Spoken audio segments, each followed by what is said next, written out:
안녕하세요. 책 읽어주는 편안한 엄마의 둘째 딸입니다. 오늘 소개해드릴 책은 사이먼 반즈가 쓴 100가지 동물로 읽는 세계사입니다. 현대지성에서 펴냈고 오수원 님이 옮겼습니다.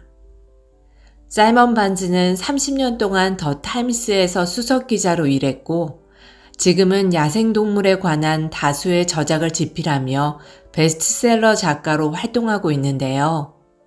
그의 저작들은 동물을 향한 따뜻한 애정과 번뜩이는 통찰력으로 가득합니다. 특히 이번 책 100가지 동물로 읽는 세계사에서는 저자의 해박한 지식과 날카로운 관찰력이 어느 학자 못지않게 탁월함을 느낄 수 있습니다. 이 책에서 저자는 세계사에 큰 영향을 미친 100가지 동물을 엄선했는데요. 티라노사우루스와 시조새부터 바퀴벌레와 지렁이에 이르기까지 그동안 우리가 소외시켰던 역사 속의 주인공들을 다시 소환합니다. 그리고 100가지 동물들을 하나씩 살피다 보면 어느새 신기하게도 세계사가 퍼즐처럼 맞춰지게 됩니다. 100가지 동물 중에 어떤 동물을 골라야 할지 참 고민이 됐는데요. 오늘은 들어가는 글인 서문과 특히 제가 흥미롭게 읽은 3가지 동물을 소개하도록 하겠습니다. 지은이 사이먼 반즈 100가지 동물로 읽는 세계사 서문 우리는 혼자가 아니다. 우리는 우주에서도 혼자가 아니다. 지구에서도 혼자가 아니다. 야생에서도 혼자가 아니다. 농촌에서도 혼자가 아니다. 도시에서도 혼자가 아니다. 집에서도 혼자가 아니다. 욕조나 샤워부스에서도 혼자가 아니다. 모낭충이 우리 얼굴 피부에서 함께 살고 있지 않은가. 우리는 인간의 고유성을 신유단지 모시듯 애지중지한다. 우리의 사상, 철학, 종교, 예술, 심지어 과학까지 인간의 고유성을 전제로 한다. 지나친 인간 중심주의가 인간과 동물을 이분법적으로 갈라놓는다. 비인간적이라는 말은 인간 사회에서는 최악의 모욕이라 함부로 쓸 수 없다. 아돌프 히틀러나 폴포트 정도를 욕할 때 쓰려고 아껴두는 말이다. 하지만 깨물어주고 싶을 정도로 귀여운 강아지, 털뭉치를 갖고 노는 새끼 고양이, 여왕이 타고 다니는 말 모두 비인간이라는 사실을 알고 있는가? 인간도 사실은 개나 고양이, 우리가 먹는 소나 물고기, 식물의 꽃가루를 옮기는 벌, 얼굴에 사는 진드기처럼 동물이다. 인간은 척추동물이면서 포유류이고 영장류다. 침팬지나 보노보와 DNA를 98% 이상 공유하는 유인원이라는 말이다. 우리의 삶과 역사와 사상은 지구상에서 공존하는 다른 동물들과 떼려야 뗄 수 없다. 비인간인 동물들은 300만 년 전 인류의 조상이 아프리카 대초원을 돌아다닐 때부터 인간의 삶에 깊숙이 들어와 있었고 지금까지도 계속 그래왔다. 인류는 식량을 얻고자 동물을 길렀고 이동수단으로 삼으려고 동물을 길들였다. 동물은 농사의 동력을 제공하면서 인류 문명 발전에 힘이 되었다. 20세기 초반까지는 전쟁을 치르는 데 추진력도 되어주었다. 우리 할아버지는 제1차 세계대전 기간에 그리스 테살로니키에서 영국 포병대 하사관으로 복무할 때 말로 포를 끌면서 전투를 수행했다. 벼룩은 유럽에서 인간의 문명을 멸망시킬 뻔했다. 소가 살육되면서 한 문명은 창조되었지만 다른 문명은 파괴되었다. 수백 년 동안 인류의 미움을 받은 쥐는 인간을 따라 세계 각지를 돌아다녔고 인류의 가장 위대한 의학적 발견에 조금이나마 기여하기도 했다. 비둘기는 인류의 지성사에 가장 큰 돌파구를 선사했다. 우리 인류는 동물로 마음을 채웠을 뿐 아니라 동물을 선과 악의 상징으로 삼았다. 기독교를 비롯한 수많은 종교에서 신을 표상하는 존재는 동물이었다. 비둘기는 평화를 상징하고 독수리는 전쟁을 상징한다. 바다로 향한 인류는 바닷속에서 이상적인 식량원을 발견하고는 그것이 절멸 위기가 올 때까지 잡아들였다. 그러다가 인간들은 자신들도 지구상에 존재하는 하나의 종으로서 살육의 악습을 벗어버리고 동물들과 평화롭게 공존하겠다고 맹세했다. 우리는 동물을 집으로 데려와 사랑을 듬뿍 쏟았고 곁에 두며 위안을 얻었다. 신화의 야생동물들을 등장시켜 상상할 수 없을 정도의 사악한 존재로 만들기도 하고 평화를 사랑하는 고결한 존재로도 만들었다. 동물을 통해 세상을 이해하고 세상 속 인간의 위치를 파악하려 시도했다. 그럼으로써 인간의 삶을 이해하는 방식과 우리가 살아가는 지구를 운영하는 방식을 혁신시켜 나갔다. 동물계 종의 수에 대한 추정치는 많다. 대략 중간치인 1000만 종이라고 해보자. 이 1000만 종이 각각 이런저런 방식으로 부지불식간에 인류에게 영향을 미쳤다고 말할 수 있다. 인류도 이 모든 종에게 각각 영향을 미쳤을 수 있다. 사정이 이러하므로 1000만 종 가운데 100종을 선정하는 건 너무나 어려운 작업이었다. 물론 일부 동물은 쉽게 선택할 수 있을 만큼 인간과 밀접한 관계에 있다. 소나 쥐는 늘 우리 곁에 있었다. 어떤 동물은 비교적 최근에 알려졌다. 고릴라나 갈라파고스 군도에서만 발견되는 동물종이 그러하다. 지렁이나 늑대처럼 인류와 관계가 밀접하지만 다소 명확히 드러나지 않은 종도 있다. 시간을 초월한 신화적인 종도 있는가 하면 옛 신화를 뒤집고 현대적인 신화를 자극하는 동물도 있다. 일부 동물은 인류의 세계관을 바꾸기도 했다. 나는 이 책을 영어로 썼지만 다루는 내용은 영어권 세계를 훌쩍 뛰어넘는다. 이 책의 범위는 전 세계를 아우른다. 이 책은 인간이라는 종과 동물계를 이루는 다른 999만 9,999종과의 관계를 주제로 다룬다. 동물학자들은 공생이라는 개념을 말한다. 공생은 상이한 두 종이 상호 관계를 맺는 방식을 가리킨다. 전형적인 공생의 사례로는 아프리카 대형 포유류와 소등 쪼기새의 관계를 들 수 있다. 이 새들은 버펄로나 하마와 같은 포유류에게 붙어있는 기생충을 없애준다. 이 과정에서 새는 먹이를 얻고 포유류는 안심과 건강을 챙긴다. 두 당사자 모두 서로 공존하면서 이득을 보는 셈이다. 우리 인간도 동물계의 나머지 동물들과 공생관계를 맺고 있다고 할 수 있다. 더 넓게는 진핵생물계, 식물계, 균류, 색조류계, 원생생물계, 그리고 세균계와 고세균계와도 공생관계를 맺고 있다. 이 책을 통해 독자 여러분이 이러한 관계를 더 잘 이해할 수 있기를 희망한다. 인류는 인간의 고유성이라는 독단에 사로잡혀 지난 수천 년 동안 파괴의 길을 걸어왔다. 세계에서 인간이 위치한 자리를 제대로 이해하려면 그 세계를 잘 이해하려고 노력해야 한다. 이러한 노력으로 우리는 고래를 구할 수도 있고 북극곰을 구할 수도 있다. 나아가 인간 스스로를 구하게 될 것이다. 고양이, 인류 문명에 안겨진 최초의 선물. 인간은 문명을 창조하면서 같이 지내던 동물들에게서 스스로를 분리시켰다가 얼마 지나지 않아 인간이 아닌 종을 집안에 들여놓기 시작했다. 고양이가 첫 타자였을까? 최초의 반려동물은 고양이였을까? 일설에 따르면 인간은 고양이를 일부러 자신의 삶 속에 들여놓았다. 쥐를 잡기 위해서였다. 다시 말해 인간 문명이 가져온 최초의 기적은 고양이 키우기인 셈이다. 물론 내게는 영 미심쩍은 이야기지만 인류 역사상 최초의 큰 혁명은 1만 2천년 전쯤에 일어났다.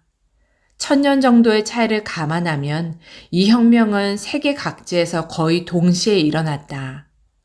유럽 문명과 관련시켜 보자면 이 혁명은 이른바 비옥한 초승달 지대, 즉 나일강과 티그리스, 유프라테스 강을 따라 형성된 지대에서 이루어졌다. 인류가 농업 및 관계와 더불어 문자와 바퀴를 발명해낸 지역이다. 여기서 말하는 최초의 혁명이란 바로 문명의 발명이다. 이제 다시 고양이의 역사로 돌아오자. 인간이 문명이라는 극적 변화를 일궈내면서 두 가지 결과가 동시에 나타났다. 첫 번째 결과는 저장고를 지어 곡물이 나지 않는 계절을 버티고 이듬해 시기가 좋을 때 심을 종자까지 마련하게 된 것이다. 두 번째 결과는 설치류의 번식이다. 곡물 저장고를 짓자 쥐가 들끓게 되었고 결국 곡물 저장고는 쥐를 잡아먹는 포식자들의 온상이 되었다. 포식자 중에는 들고양이도 있었다. 유전 연구에 따르면 오늘날 우리가 기르는 집고양이는 서아시아 들고양이의 후손이다. 처음에는 고양이를 일부러 들여놓았다기보다 그냥 방치하는 정도였을 것이다. 그러나 알다시피 고양이는 늘 자신의 운을 과신하는 경향이 있다. 과감하고 호기심이 많은 데다가 날듯이 달아나는 자기 능력을 맹신하는 녀석들은 비바람을 피하고 먹이를 쉽게 구하기 위해 인간의 거주지로 들어올 수밖에 없었다.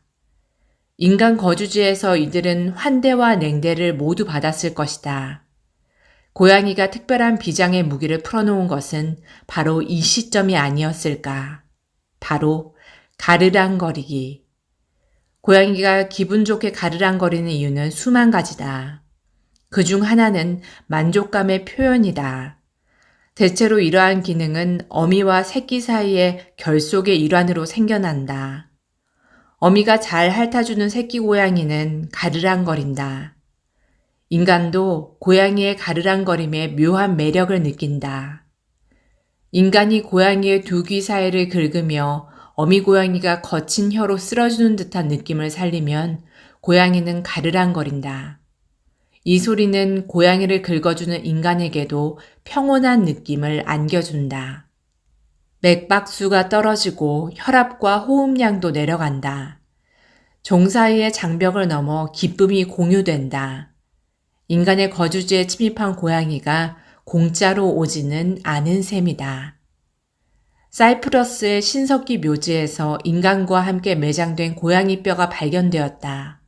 무려 9,500년이나 된 뼈다. 인간과 무덤을 공유할 정도였다면 고양이는 틀림없이 매우 중요한 동물이었을 것이다. 사이프러스의 고양이는 이집트 미술에 최초로 묘사된 고양이보다 4,000년도 더 앞서 매장된 것이다. 이 발견은 고대 이집트인이 고양이를 최초로 집으로 들였다는 가설을 뒤집는다. 이집트인은 고양이를 좋아하고 추앙하기까지 했다. 이집트의 여신 바스테트는 원래 암사자 형상으로 묘사되었지만 문명이 발전하면서 고양이의 모습으로 바뀌었다. 바스테트는 가정, 여성, 출산을 상징하는 여신이었고 고양이의 여신이기도 했다. 고양이는 방부 처리된 미라로 만든 다음 인간과 함께 매장했다. 이집트인이 이룩한 위대한 진보가 모두 고양이라는 가정의 신을 중심으로 이루어진 것처럼 보일 정도다. 대형 박물관에 가면 가이어 앤더슨 고양이라는 유명한 청동상을 볼 수 있다. 고귀함을 폴폴 풍기는 우아한 이집트 고양이다. 인류의 숭배를 당연한 권리로 누렸을 법한 모습이다. 인류의 문명은 이처럼 고양이의 가르랑거리는 소리를 귀하게 여기는 수준까지 발전했다. 고양이는 문명의 추진력을 부여한 존재까지는 아니어도 문명의 선물 정도는 되었다. 인간은 집을 지어 정착하면서 함께 살 고양이를 들여왔다. 수렵과 채집 생활을 버리고 유목 생활에서 벗어나 농업에 종사하면서 평생 고되게 노동하는 삶에 스스로를 속박했다. 보람된 결과라면 생존 가능성 증가, 영구적 거주지 마련 정도였다. 인간은 이제 식구들이나 부르면 들을 수 있는 거리의 부족민들과 매일 밤 동일한 장소에 머리를 눕힐 수 있게 되었다. 집고양이는 쥐들이 다음 해에 파종할 종자를 먹어치우는 최악의 사태를 막아주었다. 적당한 때가 되면 흡족한 마음으로 노래라도 부르듯 가르랑댔다. 고양이는 인류의 가장 오랜 적인 사자를 연상시킨다. 고양이와 사자는 둘 다 고양이과에 속한다. 신체 언어도 대부분 동일하다. 둘 다 유연하고 강하고 오래 잔다. 그런데 한 가지 분명한 차이점이 있다. 사자는 가르랑거리지 못한다. 호랑이, 표범, 제규어, 눈표범 같은 다른 표범 속 동물도 마찬가지다. 이들은 모두 가르랑거리는 게 아니라 으르렁거린다. 고양이 속에서 으르렁거리는 종은 이들 뿐이다. 밤마다 사자의 으르렁거리는 소리에 공포심을 느낀 인간들은 고양이의 가르랑거림으로 위로를 받았으리라. 으르렁거림은 목구멍에 위치한 설골에서 나는 소리다. 설골의 골화가 불완전해 으르렁거림이 생겼고 덕분에 맹수들은 사회를 구성하고 세력권을 만들어 활동할 수 있게 되었다. 고양이가 일찍부터 인간에게 길들여진 이유 중 하나는 길들이기 쉽기 때문이다. 고양이는 사회적 본능이 있으면서도 매우 독립적인 동물이다. 온갖 고양이 이야기에서 최고로 꼽히는 러디어드 키플링의 아빠가 읽어주는 신기한 이야기에 나오는 혼자 걷는 고양이에서 칭송하는 특징이 이것이다. 나는 혼자 걷는 고양이다. 내게는 어디든 거기서 거기다. 이 이야기는 고양이의 이중성, 즉 절반은 야생동물이고 절반은 길들여진 동물이라는 상반된 성질 사이의 긴장을 다루고 있다. 고양이는 아기를 즐겁게 하고 집 주변에서 편안함을 주는 존재지만 동시에 언제든 어디론가 빠져나가 자기 욕구에 집중한다. 야생성과 길들여짐의 기묘한 결합은 집고양이가 지닌 매력이기도 하다. 반려묘를 키울 때 비교적 손을 덜 타는 것도 고양이의 이중성 덕분이다. 먹이와 집만 제공하면 끝이다. 녀석은 야생동물처럼 나머지는 알아서 처리한다. 그래서 집고양이는 집에서 키우는 개와 아주 다르다. 대부분의 개와 달리 집고양이는 생존 가능한 환경만 갖춰지면 인간의 도움 없이도 완전한 야생동물로 살아갈 수 있다.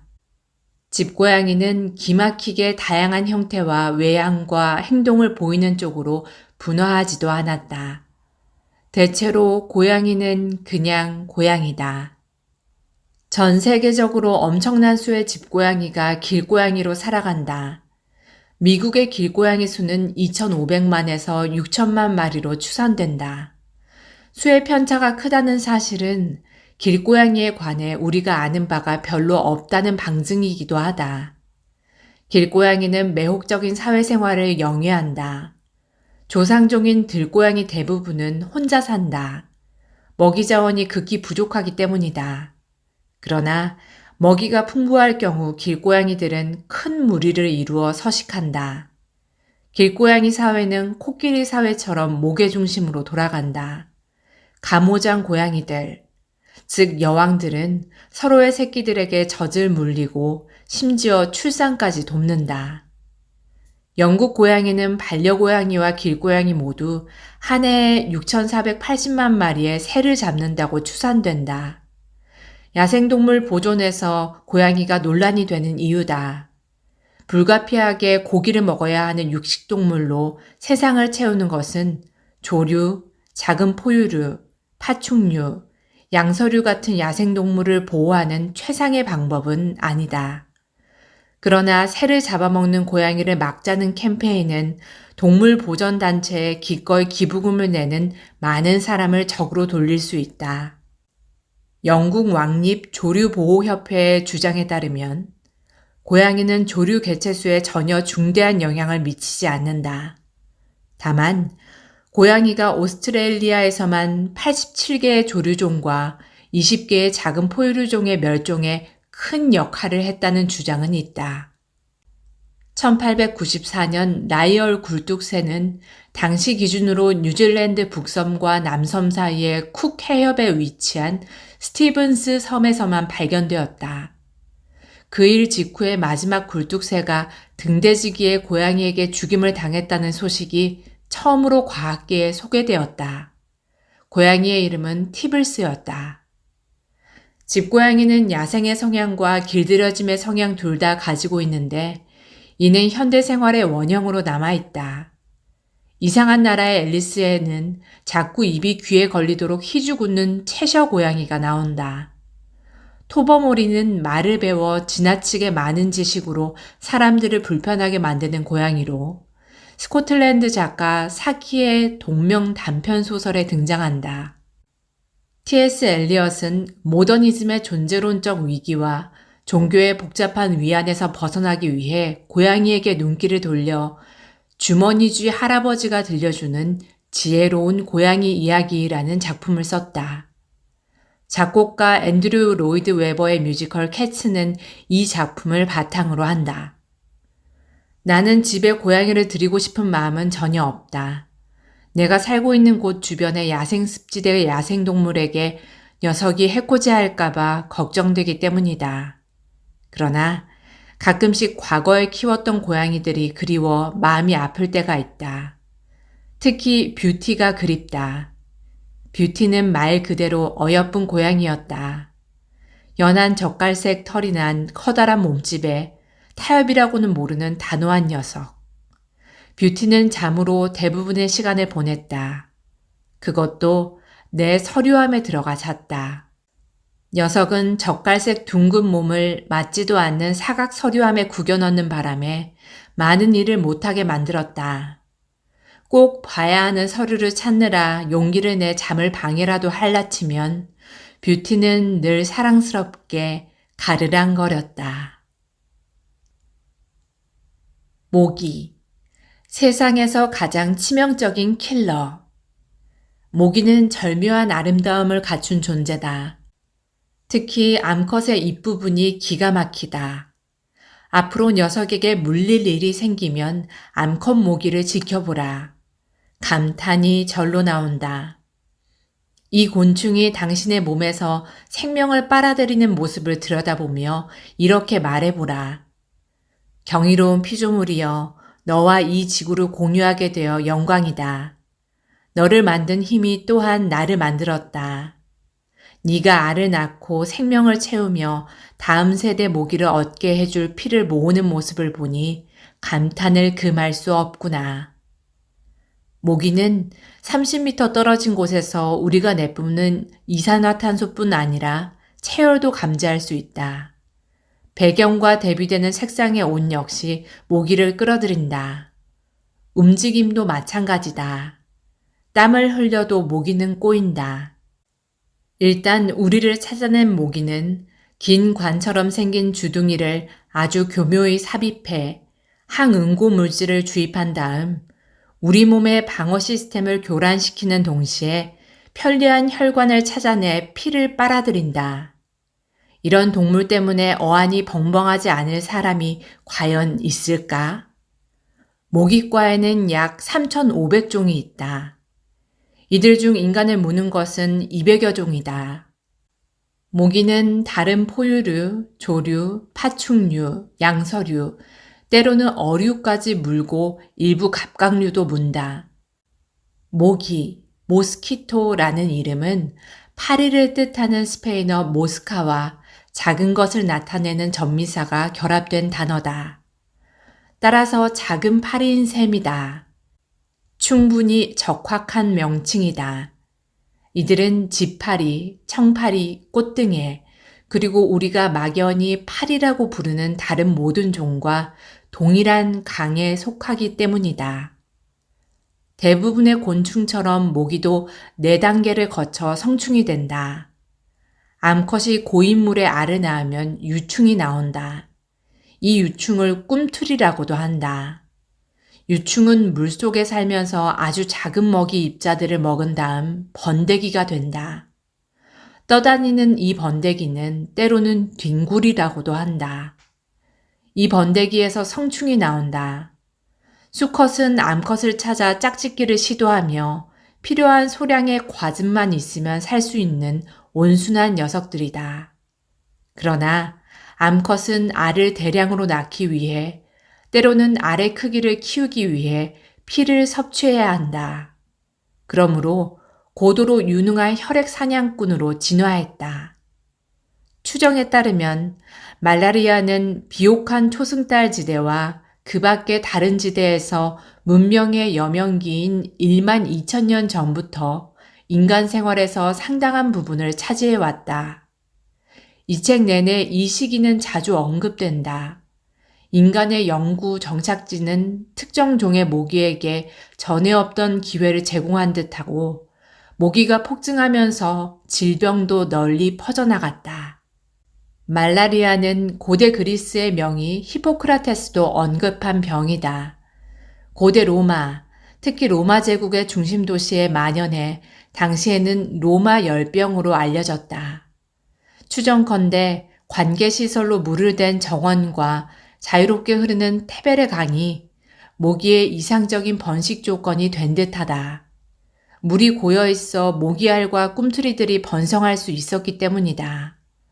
수천 년 동안 말라리아는 유럽과 북아메리카를 비롯한 세계 대부분의 지역에 만연했다. 인간은 늪지의 유독한 증기 때문에 말라리아에 걸린다고 생각했다. 말라리아라는 낱말 자체도 나쁜 공기를 뜻한다. 나쁜 공기라는 뜻의 낱말이 그대로 병명이 된 것이다. 지구상의 인간 중 절반이 말라리아로 죽었다는 이야기까지 나올 정도다. 세계에서 가장 치명적인 동물을 꼽아볼 때 사자와 상어는 가장 극적인 볼거리를 제공하지만 숫자 면에서는 모기를 당할 재간이 없다. 물론 여기서 강조할 점은 킬러는 모기 자체가 아니라는 것이다. 모기 역시 실제 킬러인 병원균에게 착취당할 뿐이다. 세계보건기구의 추정에 따르면 매년 50만 명에 가까운 사람들이 모기 때문에 죽는다. 다른 단체는 이보다 더 높은 수치를 제시하기도 한다. 20세기 초 인간은 드디어 질병이 곤충을 매개로 퍼진다는 사실을 발견했다. 패트릭 맨슨 경과 로널드 로스 경의 협업을 통해 알려진 성과다. 로스는 1902년 노벨 생리의학상을 받았다. 이 엄청난 발견 이후 곤충 문제를 해결할 수 있다면 질병 문제도 해결할 수 있다는 사실이 명백해졌다. 모기가 병원균을 옮기는 질병은 말라리아 외에도 황열병, 댕기열, 지카 바이러스 감염증이 있다. 감염된 혈액은 모기의 입을 통해 사람들 사이로 옮겨지지만 인간 면역 결핍 바이러스는 모기 체내에서 생존할 수 없다. 따라서 에이즈는 모기로 감염되지 않는다. 말라리아는 빈곤이 원인인 질환으로 간주된다. 모기장 혹은 개폐식 창문을 사용할 경제적 여력이 없으면 매일 밤 모기에 시달려야 한다. 거꾸로 말라리아가 빈곤의 결과가 아니라 오히려 원인이며 경제 발전에 심각한 장애물이라는 견해도 있다. 빈곤 지역에서 말라리아는 거의 일상이다. 치료는 가능하다. 늘 치명적이지는 않다는 말이다. 그러나 치료를 하려면 근로시간이나 공부시간을 상당히 희생해야 한다. 아프리카 말라리아 환자의 치료비는 연간 120억 달러로 추산된다. 아프리카 병원 입원 환자의 30에서 50%는 말라리아 환자이며 외래 환자 전체의 절반 역시 말라리아로 병원을 찾는다. 미국 남부주들이 북부주들에 비해 더디게 발전한 것 역시 18에서 19세기에 말라리아가 만연했던 탓일 수 있다. 모기가 짜증나는 골칫거리에서 치명적인 적수로 승격된 이후 인류는 말라리아와 전쟁을 벌이는데 최선을 다했다. 농업용 습지에 물을 빼내 모기 개체수를 감소시켜 유지할 수 있게 되었다. 모기가 번식하는 다른 장소를 제거하는 일 역시 중요했다. 최근 몇 년 동안 빈곤 지역 주변에 플라스틱 쓰레기가 계속 쌓이면서 얕은 웅덩이들이 잔뜩 생겨났다. 이러한 웅덩이들은 모기가 번식할 수 있는 최적의 환경을 제공해 다시 악순환이 반복되고 있다. 빈곤은 말라리아를 일으키고 말라리아는 다시 빈곤을 일으키는 악순환이다. 지금껏 모기에 맞서 싸우는 데 사용된 가장 효과적인 무기는 DDT였다. DDT는 아예 모기 때문에 개발된 살충제다. DDT는 훌륭하게 제 역할을 해냈다. 모기뿐 아니라 다른 모든 종의 곤충들도 사실상 없애버렸다. 이 살충제는 곤충을 선별해 죽이는 법이 없어 무수히 많은 곤충이 지구상에서 사라졌다. 인류 역사상 전례 없는 대규모 살상이었다. 사람들은 이 화학물질의 더 큰 잠재력을 곧 알아보았고 농업의 해충 방제에도 DDT를 쓰기 시작했다. 1950년대 선진국들은 DDT 포화 상태였다. 그러나 DDT는 모기를 퇴치하는 최종 해결책으로는 효력이 없었다. 내성을 갖춘 개체가 죽지 않았고 이들이 번식해 면역력을 후세대에게 전달했다. 이렇게 DDT 내성을 갖춘 승자, 모기들의 후손이 번성했다. 하지만 DDT는 지구 생태계를 끝장내는 해결책이 될 뻔했다. 이 독극물은 곤충만 죽인 것이 아니라 지구상에 살던 모든 생명체의 건강을 위협했다.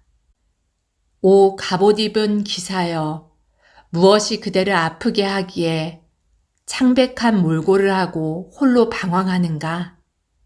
호숫가의 사초는 시들어버렸고 새는 노래하지 않네.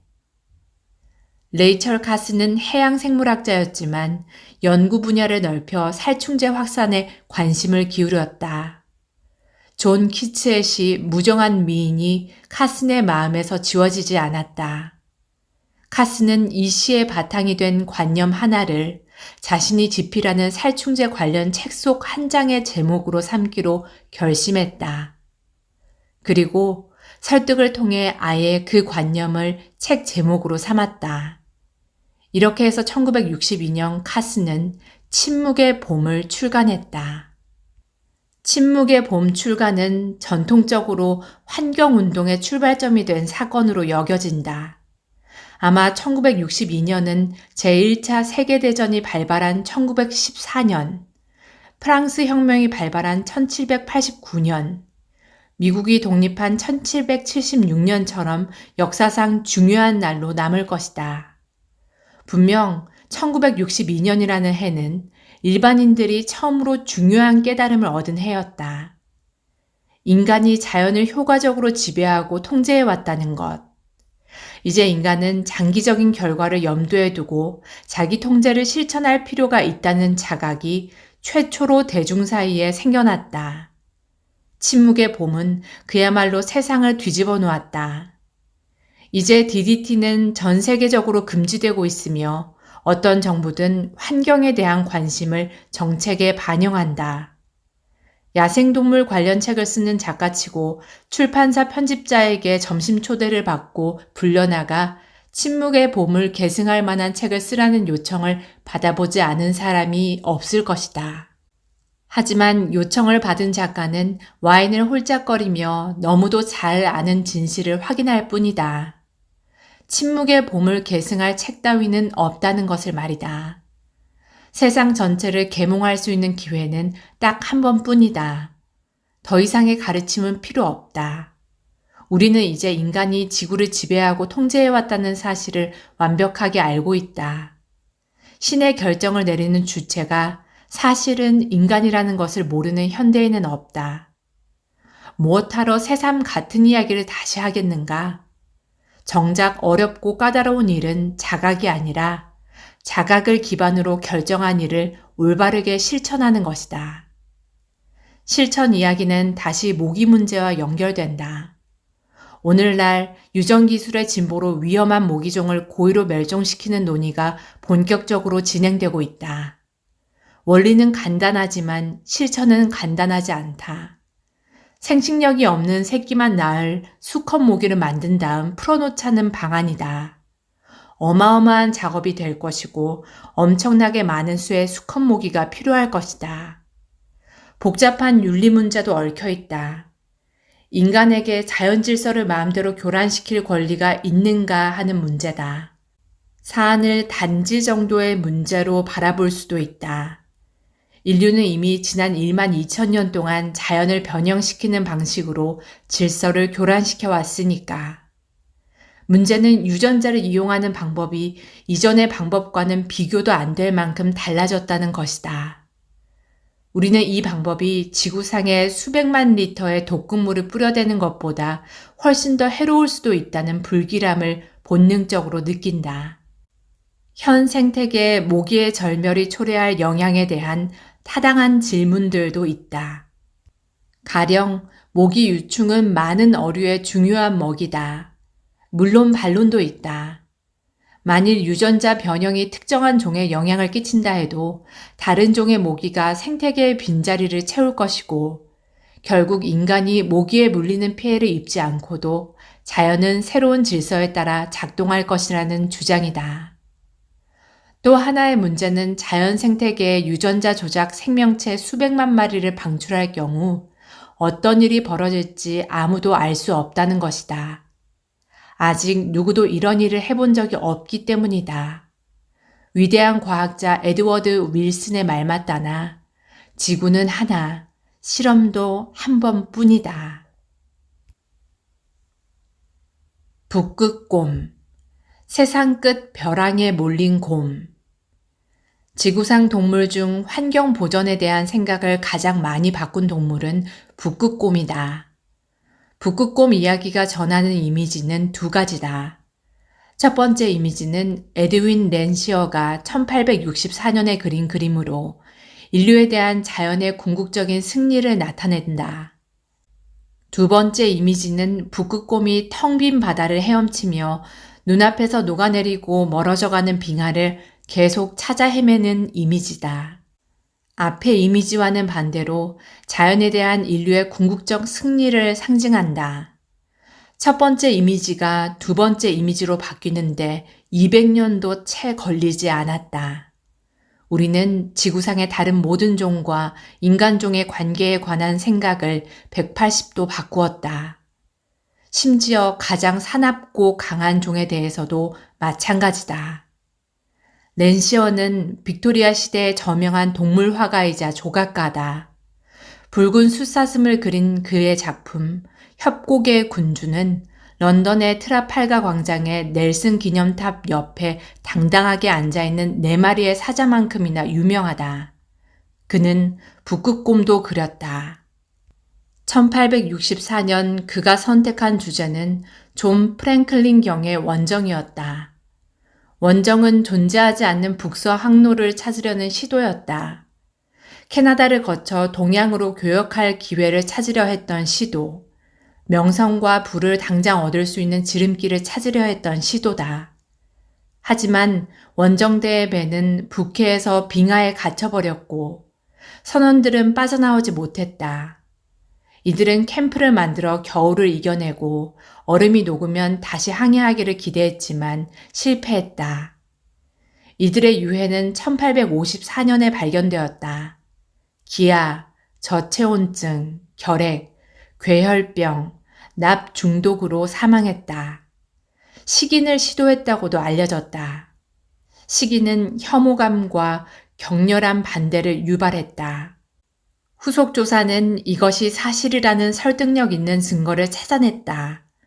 당시 사람들은 비운의 원정대 이야기에서 무언가 강렬한 감정을 느꼈다.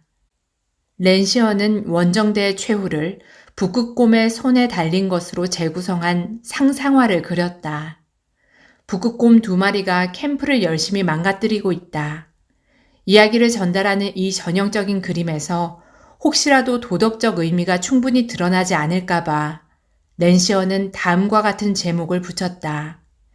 계획은 인간이 결정하고 성패는 신이 결정한다. 신은 여전히 자연의 형태를 한 책임자다. 인간은 최선을 다할 수 있지만 결국은 신과 자연이 항상 더 강하다. 인간은 더 겸허해져야 한다. 세상을 바꾸려 하는 인간에게는 북극곰이 기다리고 있기 때문이다. 반박할 수 없는 사실이다. 북극곰은 좋은 동물이다. 많은 사람들의 버킷리스트 상단에 적혀 있을 만큼 인기가 매우 많다. 오늘날 우리는 북극곰을 만나면 도망치기보다 구경하고 기념하고 싶어 한다. 이들은 지구상에 살고 있는 가장 큰 육식 포식자로 크기가 사자의 3배 가까이에 이를 수 있다. 큰 북극곰 수컷의 무게는 최대 700kg까지 나간다. 기록상 가장 큰 북극곰은 무게가 1002kg이라고 보고된 바 있다. 1960년 알래스카 북서부에 있는 코체부 사운드에서 사진에 찍힌 수컷이다. 북극곰은 대체로 북극권 내에서 살고 있다. 추위에 매우 잘 적응하며 섭씨 10도부터는 고체온증에 시달리기 시작한다. 이들에게는 두꺼운 지방층과 단열 효과가 뛰어난 털로 뒤덮인 아주 두터운 가죽이 있다. 북극곰은 역사적으로 다른 육상 육식동물보다 더 넓은 서식 범위에서 살아왔다. 이들이 선택한 서식지는 인간이 별로 가고 싶어 하지 않는 곳이었기 때문이다. 이들의 서식 범위는 5나라를 아우른다. 러시아, 캐나다, 미국, 알래스카, 덴마크, 그린란드, 노르웨이, 스발바르 제도다. 주위에는 눈과 얼음, 개빈 구역이 있고 이들은 바다 표범을 잡아먹는다. 북극곰은 이 5나라 대륙붕 주위의 얼음에서 발견되며 북위 88도 위쪽으로는 드문 편이다. 북극곰은 지방층 덕분에 극도의 부력이 있어 거의 해양 포유류로 간주될 정도로 물속에서 매우 편안하게 지낸다. 아무리 그래도 수영할 때 속도와 민첩성에서 바다 표범과 겨룰 수 있을 정도는 아니다. 북극곰은 거대한 덩치로 개헤엄 비슷한 헤엄을 치며 이동한다. 이들은 바다 표범보다 빨리 헤엄쳐 먹이를 잡으려 하지 않고 대신 뜻밖의 방법을 사용한다. 얼음 위에서 햇볕을 쬐고 있는 바다 표범이 보지 못하는 쪽의 물속에서 튀어나오는 전략을 선호한다. 이들은 바다 표범 새끼가 숨어있는 굴을 찾는데도 능숙하다. 1.5km 떨어진 곳에서도 바다 표범의 냄새를 맡을 수 있다. 북극곰은 부력 덕분에 거의 지치지 않고 몇 킬로미터를 헤엄칠 수 있다. 암컷 한 마리가 베링해에서 9일 동안 쉬지 않고 650km를 헤엄쳤다는 기록도 있다. 암컷은 그 여정에서 살아남았지만 새끼는 그러지 못했다. 이러한 환경의 문제 중 하나는 먹을 물이 없다는 것이다. 북극곰은 먹잇감인 바다 표범의 지방을 대사하는 능력으로 물 문제를 해결한다.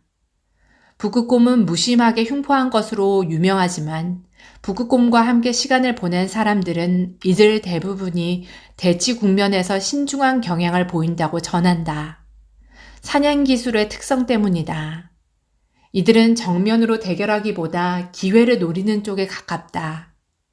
대부분의 북극곰은 인간을 만날 기회가 거의 없다.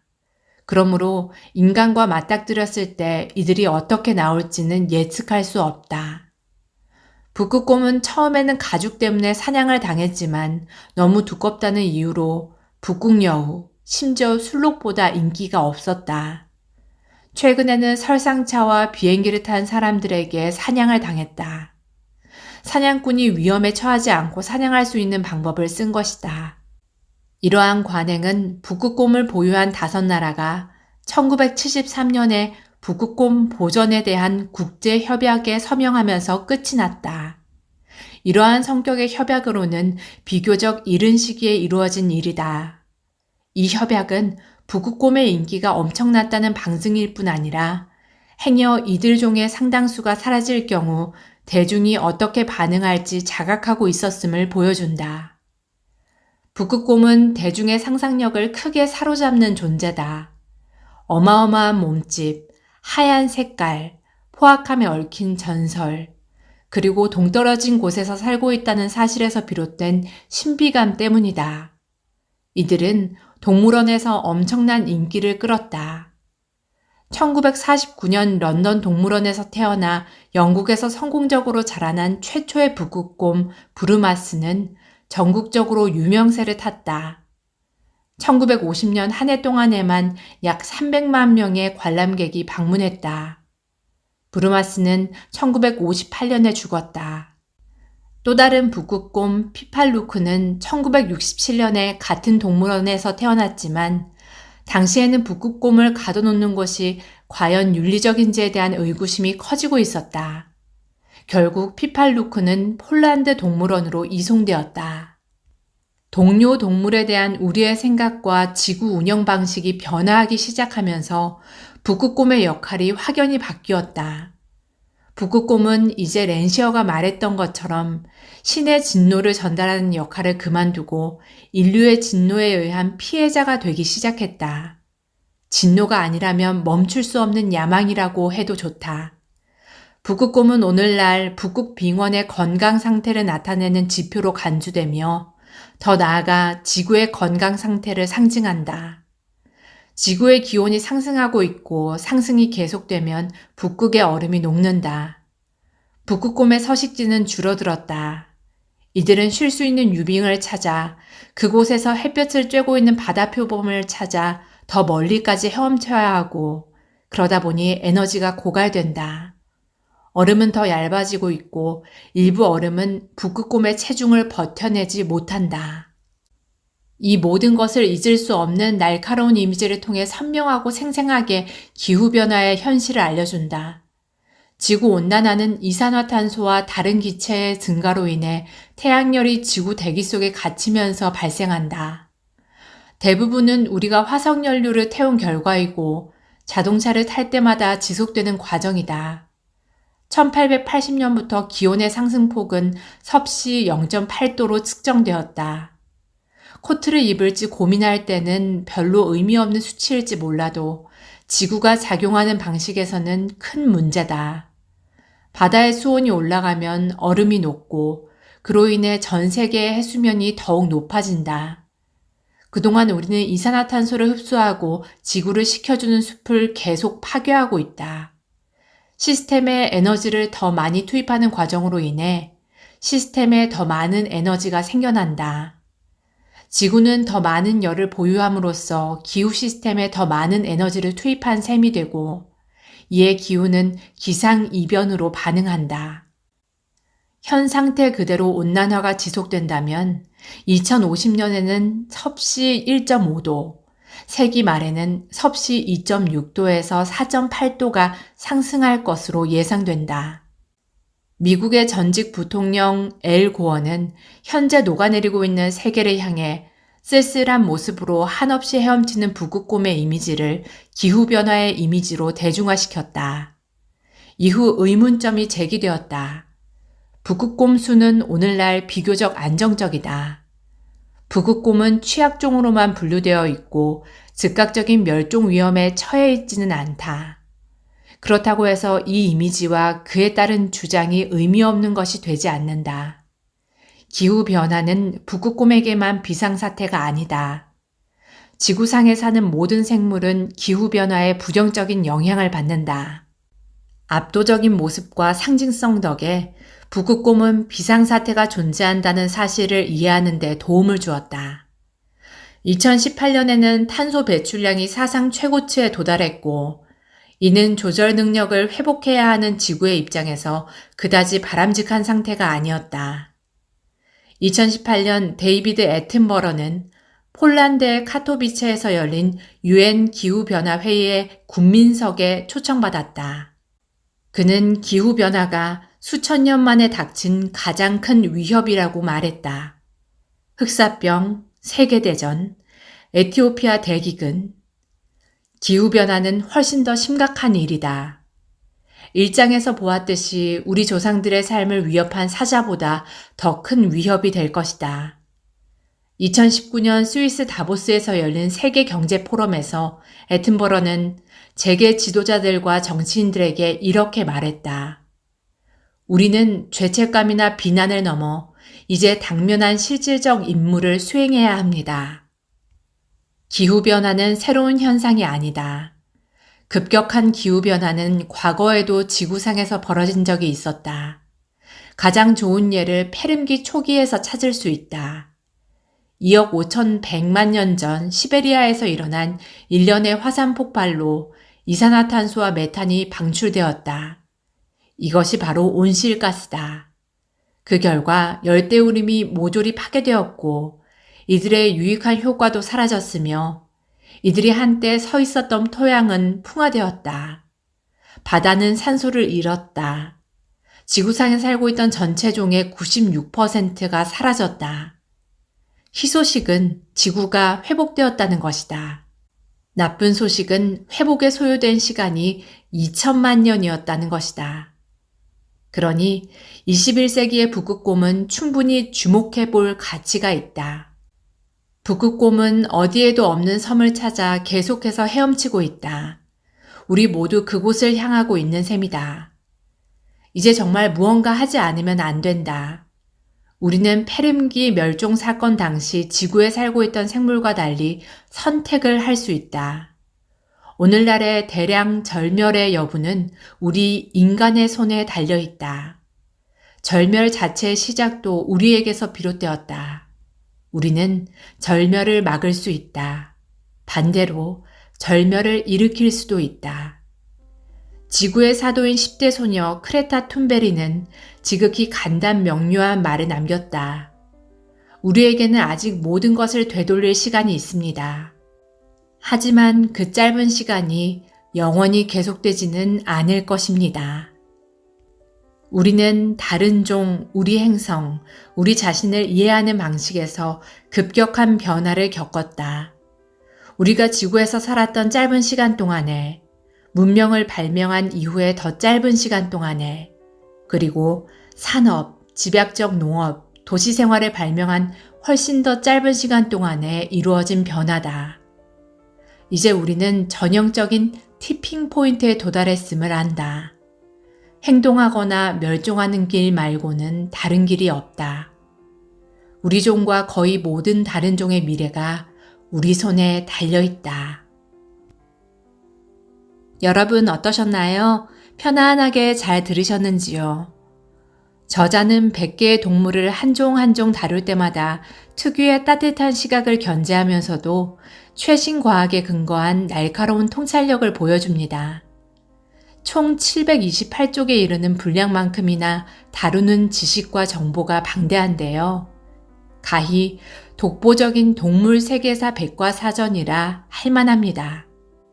200컷의 다채로운 고화질 이미지 자료가 수록되어 있어 책을 보는 시각적 즐거움도 더하는데요. 동물과 역사, 환경과 생태학, 인류학과 진화론에 관심 있는 독자님들께 언제든 필요할 때마다 꺼내 읽고 싶은 훌륭한 참고 자료가 되어줄 것이라 생각됩니다. 그럼 좋은 시간이 되셨기를 바라며 오늘도 행복하세요.